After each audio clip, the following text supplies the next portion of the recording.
fewer. That's just the way the system works in this country. Also, if they're at fault, you should see the doors slamming left, right and centre. My son was a victim of abuse within their system.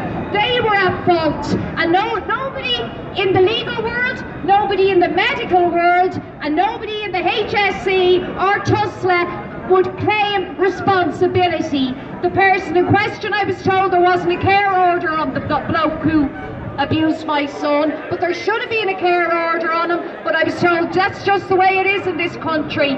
So my son went with no proper counselling, nothing. I was left to deal with it all, and the powers to be just turned their back on him, turned their back on me. Now last week in Castlereagh we had a very unfortunate situation where there was a Garda killed by a guy who shot him 15 times. That guy had serious mental health problems.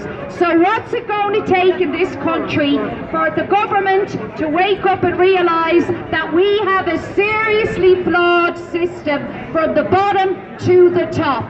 So please people, don't be taken in by their narrative. They're now telling you that they're accelerating us into stage 3 of ending the lockdown. Our meeting here is about so much more than ending the lockdown. And we will continue to convene here every single week until we overthrow the government. That's what we need to do. So, Leo out! Leo out! Leo out! Leo out! Leo out! Leo out! Leo out! Leo out! Leo out! Basically, what they want from you is to be grateful for crumbs. You know, the shops are open now, but I had to queue for a half an hour to get in.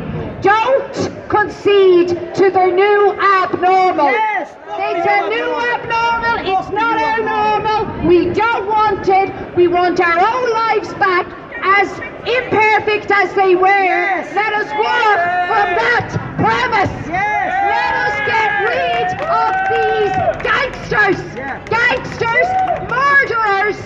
murderers and gangsters. Now let's get rid of them, let's get the job done. There's a whole lot more at stake here than ending the lockdown. We have to look for a new future for our children and a new future for ourselves, because we don't want to be the next generation on the trolleys getting reeled out in the next call, because that's what's going to happen. That's exactly what's going to happen. So please people, wake up and remember, Leo